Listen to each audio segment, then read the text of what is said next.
오늘 다니엘 4장으로 가겠습니다. 우선 4장 1절부터 3절까지요. 천천히 같이 한번 읽어보겠습니다. 느부갓네살 시작. 느부갓네살 왕은 천하에 거주하는 모든 백성들과 나라들과 각 언어를 말하는 자들에게 조서를 내리노라. 원하노니 너희에게 큰 평강이 있을지어다. 지극히 높으신 하나님이 내게 행하신 이적과 놀라운 일을 내가 알게 하기를 즐겨하노라. 참으로 크도다 그의 이적이여, 참으로 능하도다 그의 놀라운 일이여. 그의 나라는 영원한 나라요, 그의 통치는 대대에 이르리로다. 아멘. 다니엘 4장은 느부갓네살 왕의 개인적인 간증문입니다. 느부갓네살 왕의 개인적인 간증문이. 그동안 느부갓네살 왕은 몇 차례에 걸쳐서 하나님의 존재와 능력을 깨닫고 또 경험하는 시간이 있었어요. 그래서 하나님을 찬양하고 또 영광을 돌리기도 했습니다. 근데 4장에 우리가 보는 대로 그가 너무 방자히 행하고 자랑하고 자고하고 또 자만하고 교만했으므로 오히려 그가 자신이 누렸던 축복을 상실해버리고 초라한 인생으로 전락한 그러한 비극적인 경험도 했어요. 그래서 4장 전체에서 우리에게 던지는 메시지는 교만의 위험입니다. 교만의 위험. 교만의 위험. 우리가 국어사전적인 교만은 어떤 의미로 이해할 수 있을까요? 국어사전적인 교만은 잘난 체 하는 거예요. 다른 사람 무시하고 깔보고 내 잘났다 하는 것이 이제 교만이고, 성경적인 의미의 교만은 하나님 없이도 내가 얼마든지 살아갈 수 있다고 생각하는 그 태도와 마음가짐을 교만이라 그런 거죠.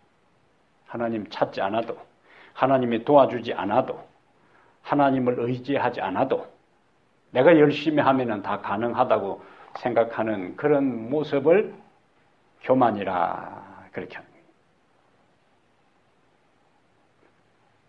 성경 전체에서 이 다니엘 4장은 특이한 장이라 했어요. 왜요?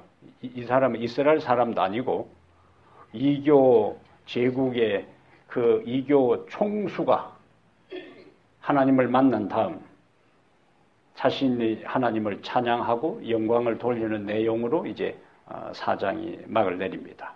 그래서 우리는 느부갓네살 왕은 회심을 경험했기 때문에 이교 왕들 가운데 구원 얻을 수 있는 왕이라 우리가 믿을 수가 있어요.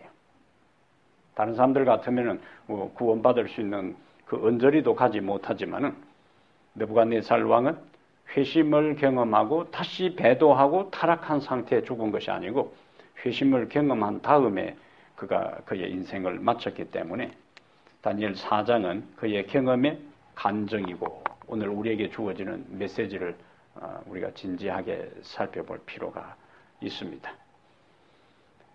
4장은 무슨 내용이라고요? 느부갓네살 왕의 회심의 경험입니다. 그래서 그것을 조서 형식으로 4장 1절에 보면은 조서를 내리노라. 그러면서 이제 2절 3절에 간증문이라는 것은 우리가 다른 사람, 우리가 어떤 특별한 집회에서 간증을 한다면은 꼭 거창한 것을 생각해요. 간증 좀 하세요 하면은 손사래를 치는 거예요. 보통 간증했다면은 비행기가 떨어졌는데 혼자 살아남았다든지, 자동차 사고가 나서 완전히 폐차했는데 거기서 아무렇지도 않게 살아났다든지, 또 연탄가스를 먹었는데 아무렇지도 않게 살아났다든지, 불치의병에서 살아났다든지, 이런 걸 있으면은 이제 아니면은 착하게 살자 이렇게 하죠. 감옥 몇 번 들락날락 하다가 그러다가 이제 회심을 했을 때에 간증을 한다고 생각을 하는 거예요. 그래서 보통 간증하려면 그냥 부담을 갖습니다. 간증을 뭐요? 거창하게 생각하는. 간증은 세 형태예요. 예수님을 만나기 전에 나의 삶의 모습. 그 다음에 어떻게 예수님을 만나게 되었는가. 그 다음에 예수님을 만나고 난 다음에 나의 인생이 내가 만난 예수로 인해서 어떻게 달라졌느냐. 그 간증을 할 때 이 세 가지 요소요. 그러면은 그 삶의 흐름 속에서 단순한 한 사건, 예수를 내가 만나기 전에는 어떤 일에 이렇게 내가 임하고 이것을 소중하게 생각하고 여기에 내 인생을 투자했는데 예수를 만나고 난 다음에는 그렇지 않다 하는 그 삶의 작은 한 부분을 통해서 뭘 부각시키는가? 하나님께서 나를 통해서 일을 이루셨다 하는 거예요. 나를 드러내는 것이 아니고 그 간증을 듣고 난 다음에는 이야, 그 사람 보통 사람이 아니다. 이리 되면 그 간증은 잘못된 거예요. 이야, 그 사람만 나면 안 되는 거예요. 그 사람은 전혀 생각하지 마. 저런 사람도 하나님은 사랑하시고 용서하시고 변화시키시고 기적을 이룰 수 있구나 해서 그 하나님의 역사, 하나님의 은혜, 간섭하심, 하나님의 자비와 사랑과 긍휼과 은총이 우리의 가슴 속에 여운으로 남아있을 때 그것이 의미 있는 간증이라는 거예요. 느부갓네살 왕의 이제 그의 간증을 우리가 하나씩 보겠습니다. 간증은 누가 할 수 있는가? 하나님을 만난 사람만이 할 수가 있어요. 그리고 그 하나님을 만난 사람이 자신이 어떻게 변화되었는지, 그리고 하나님을 무시하고 하나님 앞에 잘난 척 하다가 얼마나 하나님께 혼나고 지금은 내가 어떤 마음가짐으로 하나님을 섬기고 사는지에 대한 그 고백이 간증이잖아요. 시편 우선 66편, 시편 66편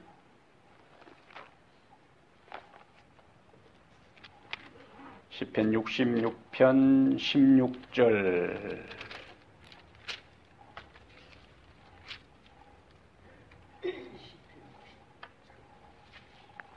16절 17절 한번 보겠어요. 자, 읽어봅시다. 하나님을 시작.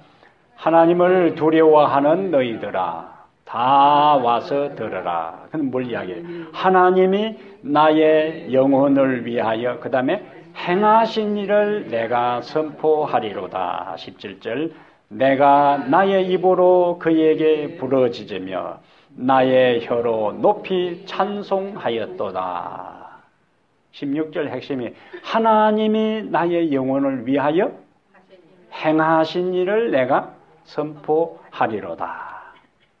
이걸 우리가 경험적인 신앙, 체험적인 신앙이라. 신앙에 우리의 삶에 있어서 가장 작은 것 하나라도 그것을 믿음으로 극복하고 믿음으로 경험하고 믿음으로 해결하고 믿음으로 깨닫게 될 때에 우리의 신앙이 이론적인 신앙에 머물지 않고 확신을 가지고 다른 사람에게 이야기할 수가 있는 거예요. 체험적인 신앙이 굉장히 중요한 거예요. 그러니까 여기도 뭐라고 이야기했어요? 하나님께서 내게 행하신 것. 그 하나님께서 내게 행하신 것에 대해서는 말하는 데 있어서 그걸 막 어떻게 표현할까 고민하지 않아도 돼요. 그냥 내가 경험했기 때문에 자연스럽게 그것을 이야기할 수가 있습니다. 이 경험적인 신앙, 그것에 굉장히 파워가 있고 힘이 있고 듣는 사람에게도 감동이 될 수가 있는 거죠. 이론적인 그 이야기가 아니고 어떤 신앙이요? 체험적인 신앙. 체험적인 신앙이라는 것은 하나님께서 나에게 행하신 일을 내가 하나님께 영광 돌리고 찬양하고 표현하는 거예요. 여기 왕도 자기가 경험한 것을 이야기하잖아요. 이렇게 하면 이렇게 된다는 것을 설교하는 것이 아니고 내가 이렇게 했는데 하나님께서 나를 이렇게 했다는 것을 경험한 것을 간증하는 겁니다. 마가복음 5장에 가서요. 마가복음 5장에 다시 한번 더 보겠어요. 마가복음 5장 여기도 똑같이 아까 시편 66편하고 그 흐름을 같이 합니다. 우리가 아는 대로 마가복음 5장은 귀신 들린 사람이 기적적으로 예수님을 만나 회복된 다음에 이제 따라 붙이려고 하는 거지. 거라사 지방에. 근데 18절에 마가복음 5장 18절에 예수께서 배에 오르실 때에 귀신 들렸던 사람이 함께 있기를 간구하였으나 19절 허락하지 아니하시고 그에게 이르시되 집으로 돌아가 주께서 내게 어떻게 큰 일을 행하사 너를 불쌍히 여기신 것을 네 가족에게 알리라 하시니 20절에 그가 가서 예수께서 자기에게 어떻게 큰 일 행하셨는지를 데가볼리에 전파하니 모든 사람이 놀랍게 여기더라. 패턴이 똑같잖아요. 그럼 자, 이 사람이 예수님을 따라가려고 귀신 들렸을 때에 예수님께서 그에게 오니까 귀신 들린 사람이 벌써 예수를 귀신처럼 알아보고 나사렛 예수 나 이게 어떻게 하려고 왔느냐 하니까 나보라고 이제 하니까 우리를 떠나게 하지 마옵소서 하니까 예수님께서 그 귀신들을 돼지 떼기로 들어가게 이제 해서 2,000마리나 이제 바다에 뛰어들어서 이제 몰사했어요. 네 이름이 뭐냐 할 때 군대니다 그랬어요. 네 이름이 뭐냐 할 때 군대니다 할 때 로마의 그 군대 단위는 6,000명입니다. 6,000명. 우리 군 편제 예를 들면 분대, 소대, 중대, 대대 이렇게 나가는 것처럼 군대니다 할 때 그 군대라는 용어가 로마 군대 편제상 6,000명에 해당된다 거예요. 그럼 사단이 그 한 영혼을 파괴시키기 위해서 몇 마리가 달라붙은 거예요? 6,000마리 사단이 달라붙은 거예요. 악기들이. 그러니까 최소한 2,000명이 돼지 한 마리씩 들어가가지고 이제 꿀깨 하고 이제 다 빠져 들어가는 상황. 여기서 보세요. 사단이 자신의 휘하에 있는 그 졸개들, 부하들을 한 영혼을 파괴시키기 위해서 얼마나 자기 밑에 있는 그 쫄개들을 동원시키는가. 최소한 2,000명 이상을 동원시켜서 한 영혼의 정신세계를 완전히 파괴시키고 삶을 완전히 망가뜨리는 것을 보게 되는 거예요. 그만큼 한 영혼이 사단에게도 망가뜨리는 데 있어서도 한 영혼이 귀중하다는 거예요. 파괴시키는 거. 그러니까 뭐요? 한 군대를 다 동원시켜서 파괴시키잖아요. 근데 예수님께서 그 귀신을 다 쫓아내고 그 다음에 그 귀신 들린 사람이 온전하게 되어 예수님 앞에 있게 된 다음에 이제 자기에게는 예수님이 뭐가 되는 겁니까? 생명의 은인이에요. 그러니까 이제 어떤 생각을 했을까요? 아, 이분을 내가 평생을 따라다니면서 내가 이제 뒷바라지 해야 되겠다. 내 평생의 은인을 내가 뭘 갚겠는가 하고 따라 붙이려고 할 때 예수님이 이제 오늘 말씀을 하셨다는 거예요. 나를 따르지 말고 집으로 돌아가서 이제 그 다음 중요한 거예요. 하나님께서 네게 행하신 일을 내 친족들에게 고하라. 그 다음에 이제 그럼 가서 이 사람이 뭔 이야기를 했겠어요? 다른 데 안 갔어요. 다른 데 안 가고 자기 동네에 간 거라. 그럼 가서 이제 뭐라고 이야기했겠어요? 내가 무슨 이야기부터 할까? 어떤 성경절을 가지고 이야기할까? 고민했겠어요? 그냥 가서 뭐라고 해서 나는 이 간증하는 세 요소. 내가 과거에는 어떤 사람이었는가? 그 다음에 어떻게 예수를 만났는가? 그 예수가 나의 인생을 어떻게 변화시켰는가? 이게 간증의 핵심 세 가지 요소거든요. 그러면 그 많은 사람들은 다 이 사람이 지금까지 어떤 삶을 사는 다 알아. 그리고는 마을에 하도 우퉁버섯 제치고 그냥 고함을 고래고래 지르고 닥친 데로 부수고 하니까 신사슬로 묶어서 무덤 사이에다가 갖다 놓은 사람이에요. 여러분도 아시다시피 이렇게 이제 시작되는 거예요. 내가 그런 사람이었다. 그런데 예수님께서 내가 있는 곳으로 찾아왔어. 예수님께서 바다를 건넌 다음에 일부러 그곳에 가서 그 사람 고치고 그냥 돌아가요. 그러니까 예수님은 그 한 영혼, 귀신에게 온통 그 마귀떼들에게 사로잡혀서 절망의 나날을 보내고 있는 그 한 사람의 영혼을 건지기 위해서 그 바다를 건너서 그곳에 와서 그 사람을 살리신 이야기입니다. 이 사람이 그 마을에 가가지고 여러분도 아시다시피 하면서 자기의 비참하고 비극적이고 고통스러웠던 삶을 이제 마을 사람들이 이야기할 때 아마 좀 하다가 또 한바탕 울고, 예? 감정에 복받쳤어. 그런데 예수님이 나에게 와서 귀신을 쫓아서 내가 이렇게 맨정신이 되었다. 내가 온전하게 되었다. 나는 이제 나를 살리시고 나를 구원하신 그분을 위해서 내 인생 남은 모든 삶을 그분을 위해서 바칠 것이다. 여러분도 이제 뭐요? 내가 만난 예수, 나를 치료해 준 예수, 나에게 들렸던 귀신들을 쫓아내신 그 예수를 만나면은 여러분의 인생도 변화될 수 있다. 그게 이제 파워예요. 그래서 누구만이 진정한 간증을 할 수 있는가? 예수를 만나 자신의 삶의 변화를 경험한 사람만이. 그럼 전도가 뭐냐? 이 사람에게 있어 전도는 내가 이전에 살다가 예수를 만나 이렇게 되었다는 것을 다른 사람에게 이야기하는 것이 전도요. 그럼 우리가 다른 사람에게 전도하는 것이 왜 주저되고 고민스럽고 아예 어떤 사람은 뭐 고민도 안 하지만은 그래도 최소한 고민하는 사람들은 너무나 전도를 거창하게 생각하기도 하고 그 다음에 매일매일 삶 속에 예수 그리스도를 개인적으로 만나는 체험적인 경험이 없기 때문에 이론적으로 자꾸 전하려고 하는 거예요. 내가 만난 예수를 전하면 되는 거예요. 단순한 한두 가지라. 내가 오늘 이렇게 해서 하나님을 통해서 이런 경험을 했다. 전달하는 거예요.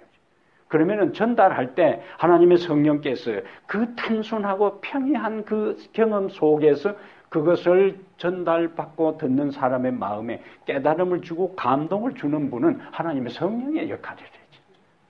내가 의도적으로 설득하려고 그러고 감동을 주려 하는 것이 아니라 나는 하나님의 통로가 되는 거예요. 성령의 통로가 되는 거예요. 내가 만난 예수를, 내가 경험한 예수를, 나를 변화시킨 예수를 하나님께서 나에게 행하신 그 일을 전하면 나머지는 하나님 몫이다.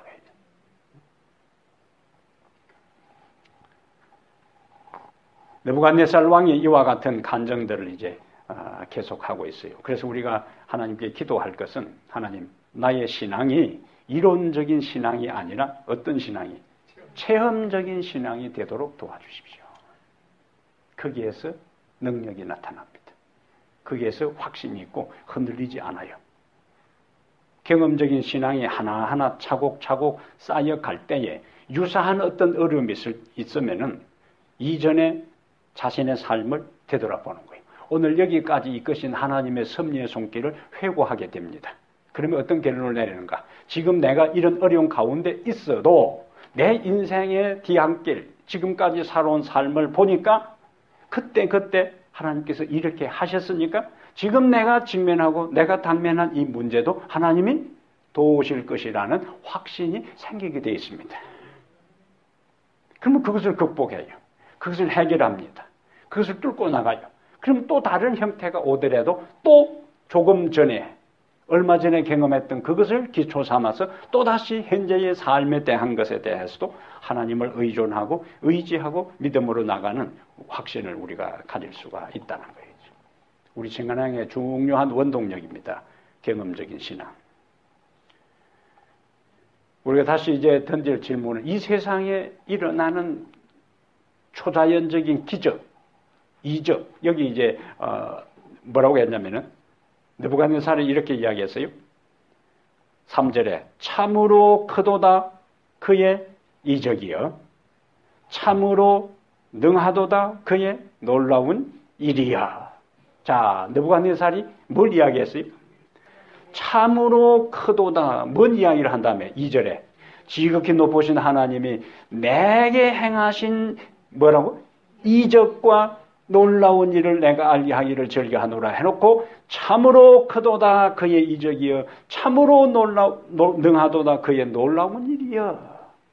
그러면 느부갓네살에게 있어서 간증하는, 그가 고백하는, 그가 외치는 진짜 큰 이적이 뭐냐? 뭐라고 했어요? 지극히 높으신 하나님이 내게 행하신 그 일이 무슨 뭐라고? 크고 놀라운 뭐라고? 이적이다. 그렇게 했어요. 기적이다. 그렇게 한 거예요.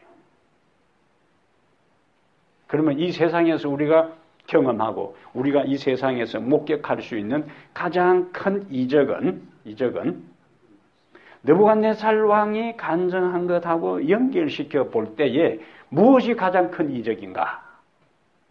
무엇이 가장 큰 이적이요? 죄인된 자가 하나님을 믿음으로 하나님의 존재를 받아들이고 그분에게 영광을 돌리고 찬양하는 이것이 이적 중에 이적이다. 느부갓네살 왕은 지금까지 평생을 어떻게 살아온 사람이에요? 이교도로 살아왔어요. 하나님을 섬기지 않고 온갖 잡다한 우상을 섬기는 그 중심에 또 고대 세계는 최고 통치자가 제사장을 겸합니다. 제정일치사회에 대제사장 역할을 합니다. 우리나라에도 시골에 어떤 그 도시나 마을에 행사를 하게 되면은 제주를 갖다가 시장이 제주를 해서 돼지머리 꼭 대진을 해가지고 콧구녕을 하늘로 이래가지고는 목을 잘라가지고 콧구녕을 하늘로 딱 그래가지고 10,000원짜리 돈을 콧구녕에다가 딱 꼽아놓는 거예요.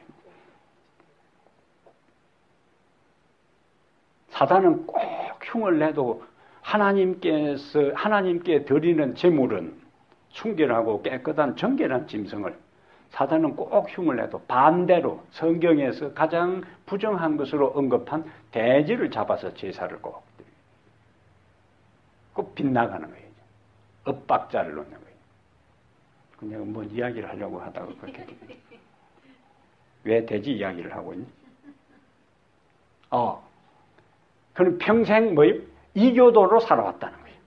이교도로. 하나님 안중에도 없고 자기가 섬기는 벨신과 마르둑신이 최고라고 생각하면서 백성들에게 그것을 쇠뇌시키고 따르지 아니하면은 죽이고 나를 그 마르둑의 제자 아들로 삼고 왕으로 섬기라고 강요했던 그 왕이 이제는 하나님께 영광을 돌리고 지극히 높으신 하나님이 내게 행하신 일을 했으니까 기적 중에 기적은 죄인된 자가 하나님을 믿지 않는 자가 제 잘난 맛에 살던 사람이 하나님이 최고라고 고백하는 그와 같은 변화가 이적 중에 이적이다. 느부갓네살 자기 입으로 이야기하잖아요. 내게 행하신 일을 능하신 일, 이적. 그래서 최대의 이적은 죄인의 회심이다 하는 것을 우리가 여기서 발견할 수가 있습니다. 렌즈 화이트도 교회정언 9권 152페이지에 그리스도의 은혜로 이루어지는 이적을 행하는 능력은 새로운 마음 곧 고상한 생애 더욱 거룩한 열심을 가진 인간의 창조에 드러난다. 내가 새 마음을 너희에게 주리라. 에스겔 36장 26절에 사람이 새롭게 되는 것 바로 이것이 행해질 수 있는 가장 위대한 이적이 아닌가. 사람이 새롭게 되는 것. 새롭게 되는 것. 날마다 우리는 새로움을 경험해야 됩니다.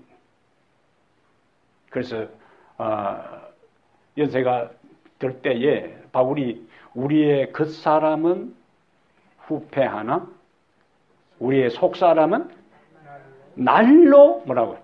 새롭도다. 그래서 나이가 들어서 그 겉모양은 이리 꾸미고 이 화장을 하고 뽀똑스를 맞아도 조금 뭐 팽팽한 것 같더만 또 도로 꺼져버리고 그런데 너무 신경 쓰지 말고 받아들여야 돼요. 그걸 노인이 얼굴 주름선 생기는 게 정상이지 노인이 보톡스를 맞아가지고 돈 들이고 그렇게 하지 말라 그거요. 늙어가는 것은 받아들여야 돼. 그거는 삶의 과정이요. 리듬이요. 흐름이요. 받아들이되 내 육신은 점점 쇠해지고 얼굴은 주름살이 깊어지고 머리는 자꾸 하얀 색깔이 늘어나고 힘은 없어진다 할지라도 뭘 생각해야 되는가? 하나님 내 영혼은 매일매일 새롭게 되도록 도와주십시오. 나이가 들수록 어쩌면은 더 큰 그릇이 돼야 되는데 고집이 더 늘어난다 그래요. 더 굳어져 버리는 겁니다. 아이들은 보들보들 해가지고 살도 보들었고 피부도 보들었고 생각도 보들었고 해서 다 받아들이지만은 나이가 들면 들수록 자꾸 굳어지는 거라. 융통성이고 플렉시블한 게 없어져 버리고 그냥 제 고집대로 완전히 굳어져 버리는 거예요. 그래서 이것은 우리 모두가 주의해야 되는 거예요. 하나님 나에게 부드러운 마음. 그래서 에레미야나 에스겔이 하나님께 기도한 것은 그들이 노래한 것은 돌처럼 굳은 마음이 아니라 살처럼 부드러운 마음이에요. 살처럼 부드러운 마음. 그래야 새로운 것이 들어가죠. 땅이 딱딱하게 굳은 상태에서는 씨앗을 심을 수도 없는 거예요. 부드럽게 되어야만이 그 다음에 그곳에 씨앗이 싹을 틔우고 뿌리를 내리고 열매를 맺을 수가 있습니다. 우리가 매일매일 기도할 것은 오늘 하나님 나에게 새로운 날이 주어졌습니다. 오늘 내 마음을 새롭게 해 주십시오.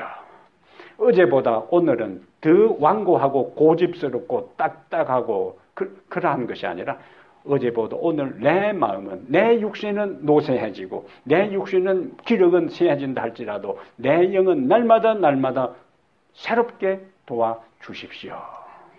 이것이 우리의 기도가 되어야 합니다. 왜? 그것이 하나님께서 우리에게 하실 수 있는 가장 큰 이적 중에 이적이다. 다시 다니엘 4장에 가서 이제 4절부터 보겠어요.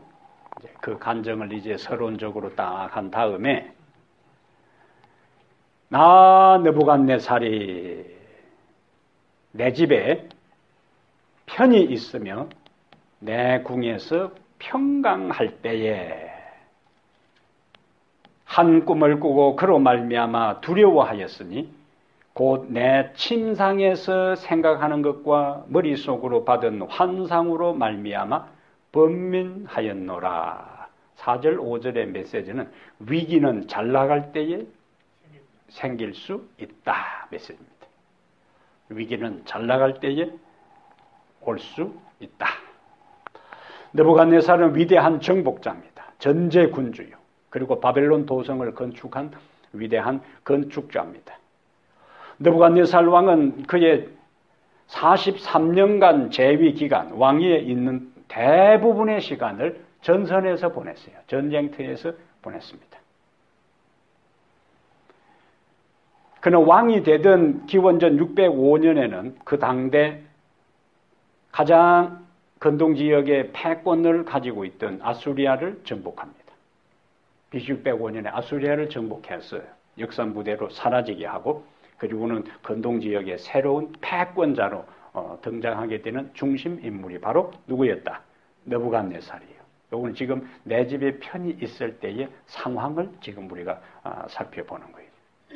그리고는 귀한 길에 유다를 침공해서 이때 BC 605년 이때에 유다를 1차 침공하고 그리고는 바빌론과 다니엘과 그 친구들을 포로로 잡아갑니다.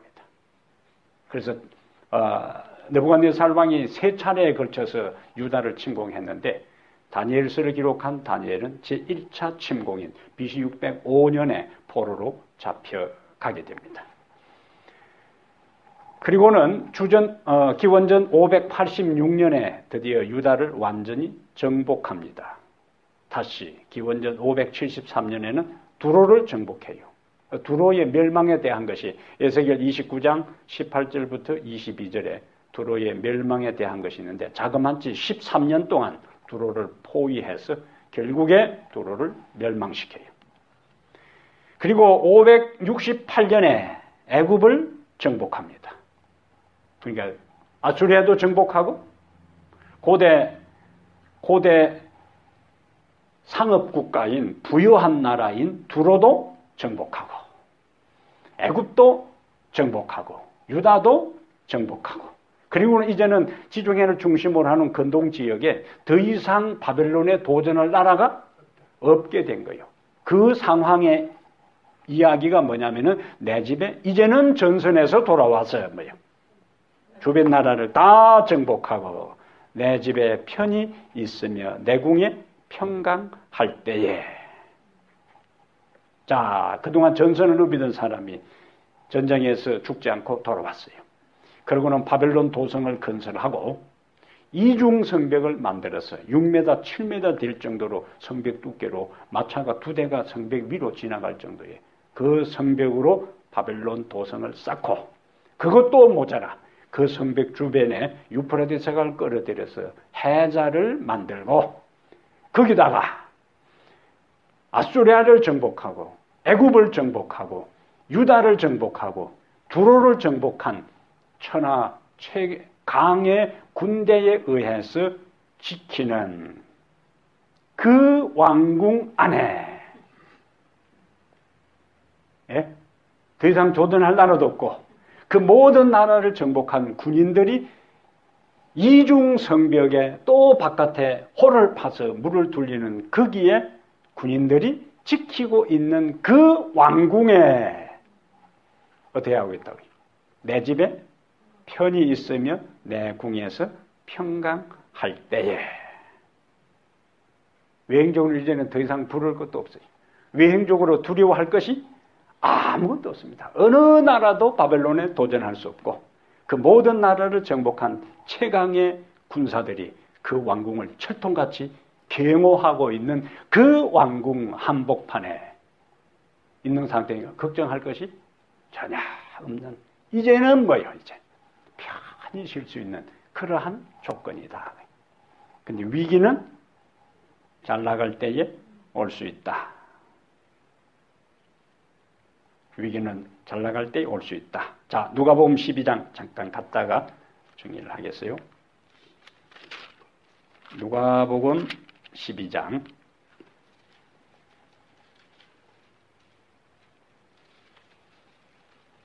누가복음 12장 16절에 예수님께서 한 어리석은 부자에 대한 이야기를 해요. 누가복음 12장 16절, 또 비유로 그들에게 말하여 이르시되, 뭐가 나옵니까?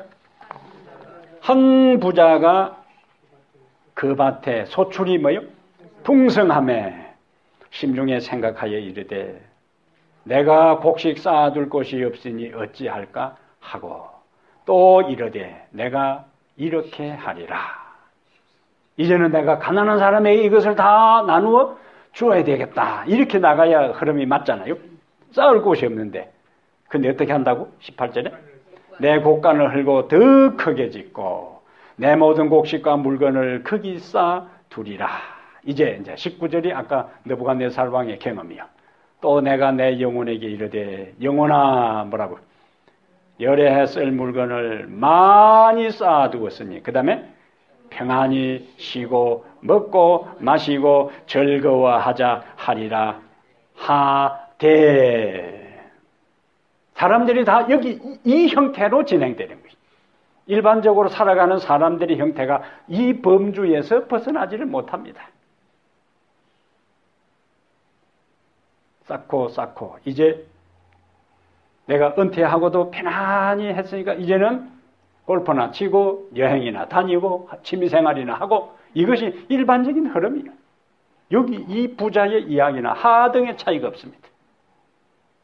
나에게 주어진 건강, 나에게 주어진 물질적인 축복, 이제 지금까지 내가 열심히 성실하게 살아 오늘 여기까지 와서 내 자녀들도 이제 안정되게 살았으니까 내 인생이 끝나기까지 이제 나에게 주어진 이 물질적인 축복, 건강의 축복, 내 인생의 경험들을 어떻게 이웃을 위하여 하나님을 위해서 사용할 것인가 고민하는 것이 그리스도인이요.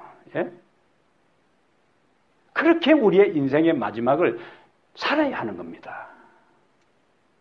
그렇지 아니하면은 예수님이 말씀한 이 부자하고 하등의 차이가 없어요. 미국이라는 풍요한 나라에서 다른 모든 것을 누리면서 그렇다고 날마다 주의 삶 하라는 게 아니에요. 내 삶을 누리고 취미생활을 하고 인생을 즐기되 그것이 전부가 되어서는 안 된다는 거예요. 더 고상하고 더 고귀하고 더 영원한 가치가 무엇인지 고민하면서 그것을 위해서도 내 삶의 한 부분을 할애할 수 있어야 되는 거예요. 근데 이 부자는 여러 해 쓸 물건을 많이 쌓아두었으니 평안히 쉬고 먹고 마시고 즐거워하자. 20절에 하나님은 이르시되 그러한 생각을 가진 사람을 뭐라고 칭했는가?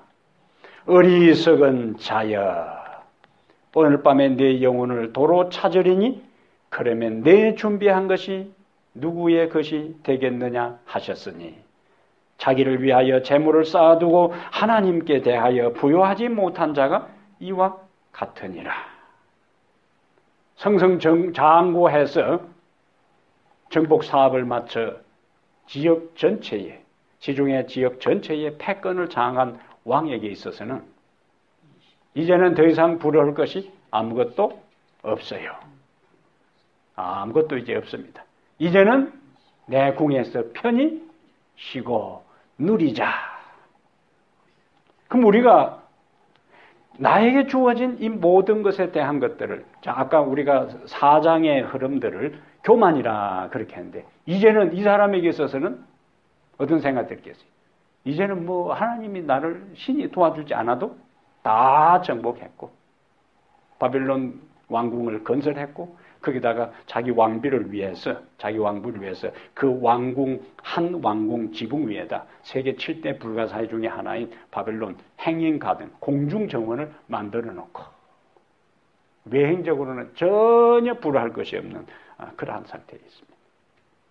우리 여기서 하나님께서 우리로 하여금, 이 세상에 살아가는 인생들로 하여금 하나님을 망각하지 않고 하나님을 잊어버리지 않도록 특별한 조치를 취한 것이 있는데, 그것이 바로 안식일이에요.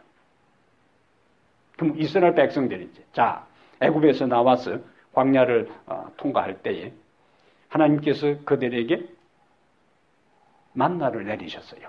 자, 만나를 내리실 때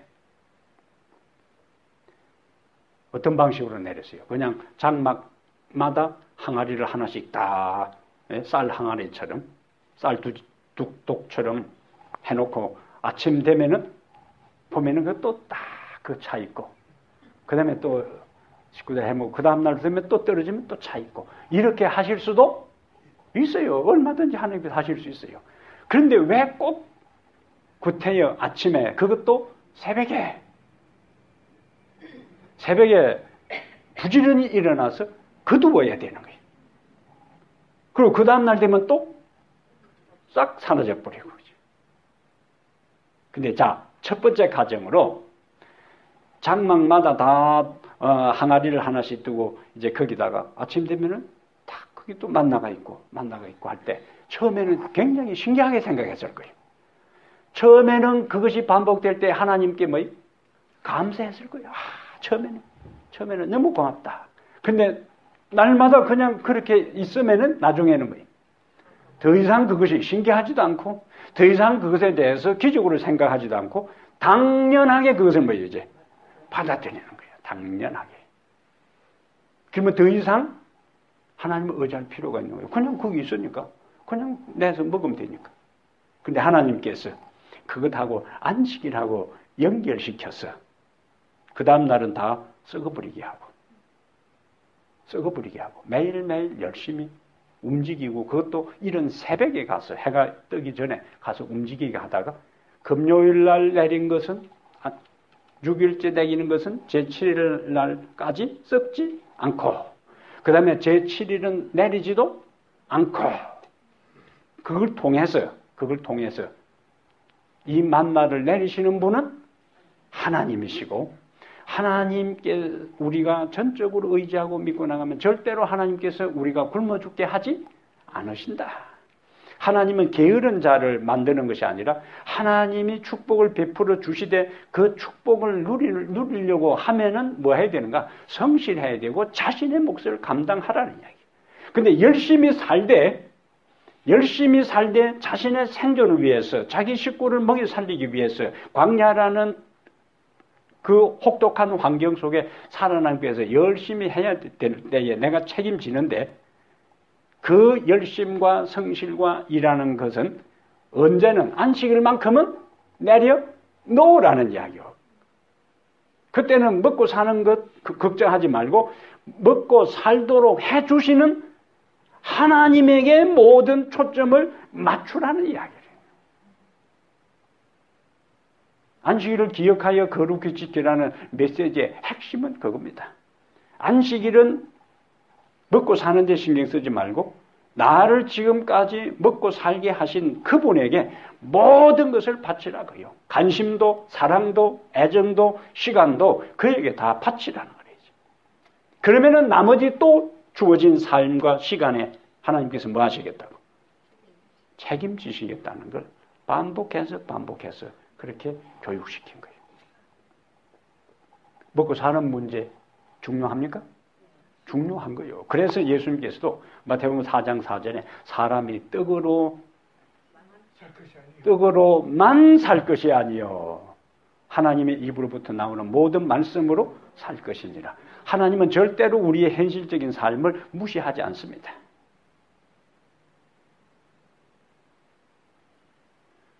그리스도인의 삶이라는 것은 이 세상의 행위 하학적인 것이고 행위 상학적인, 행위 하학적이라는 것은 물리적인 세계. 그걸 절대로 무시하지 않아요.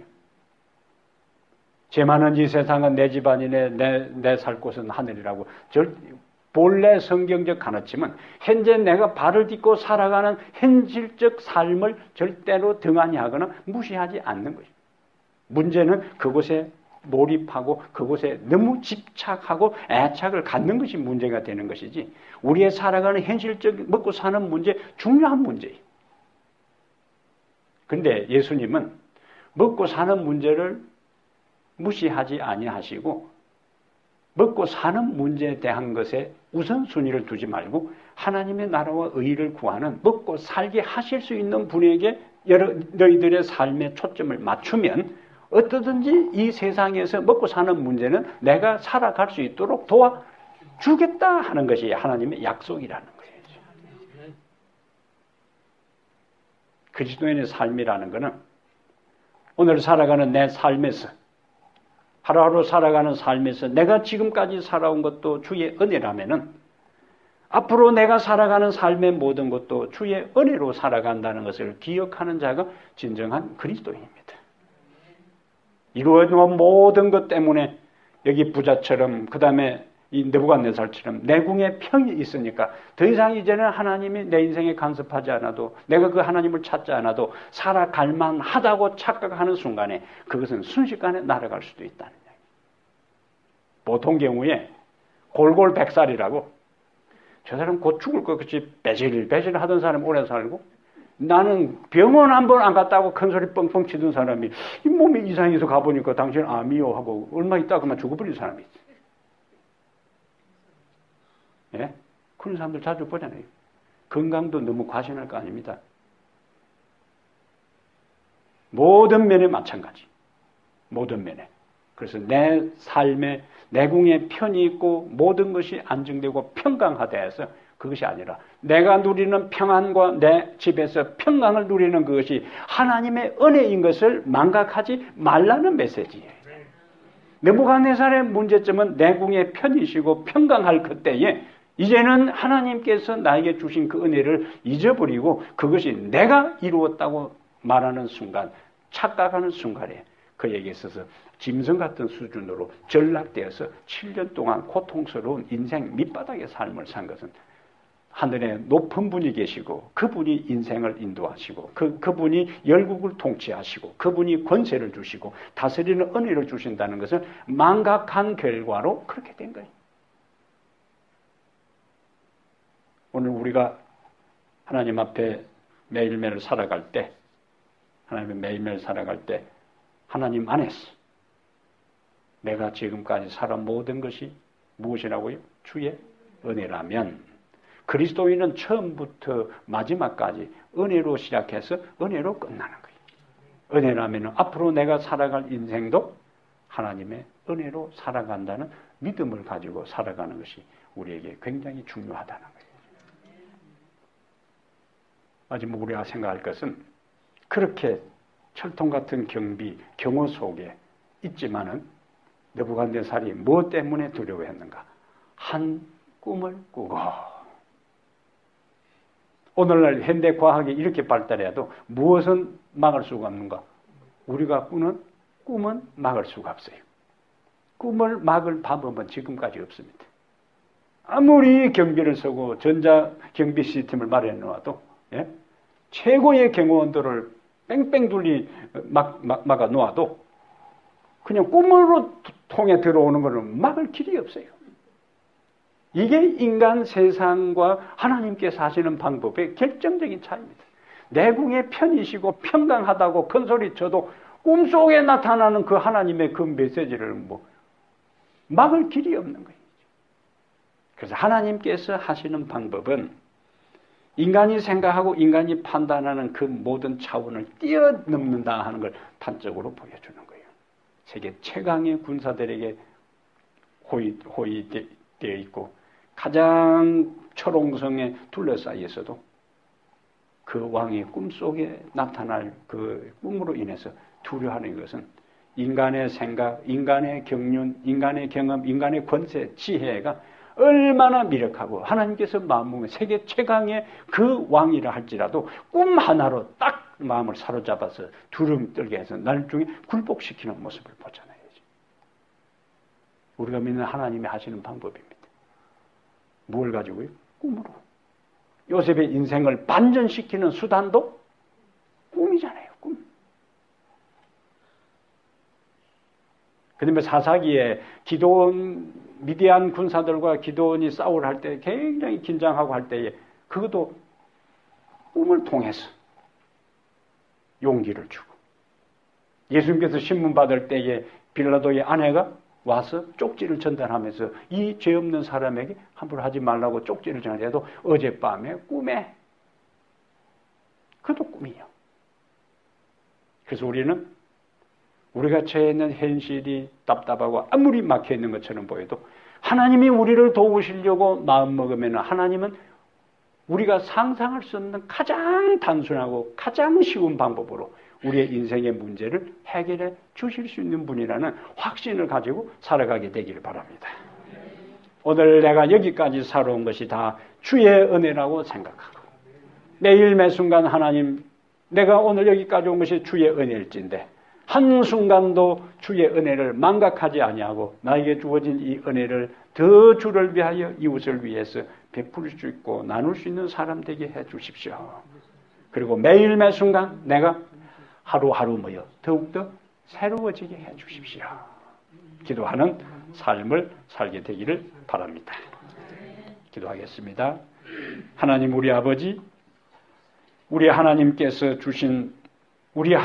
우리에게 깨우쳐 주신 그 모든 말씀들이 우리의 가슴 속에 간직되게 하여 주시옵소서. 우리가 잘나서 여기까지 온 것이 아니고 우리가 나름대로 열심히 살아서 오늘 여기에 이른 것이 아니라 매 순간순간 우리를 도우신 주님의 손길과 주님의 자비와 은총에 의해 여기까지 왔음을 고백하는 겸손한 자들 되게 하여 주시옵소서.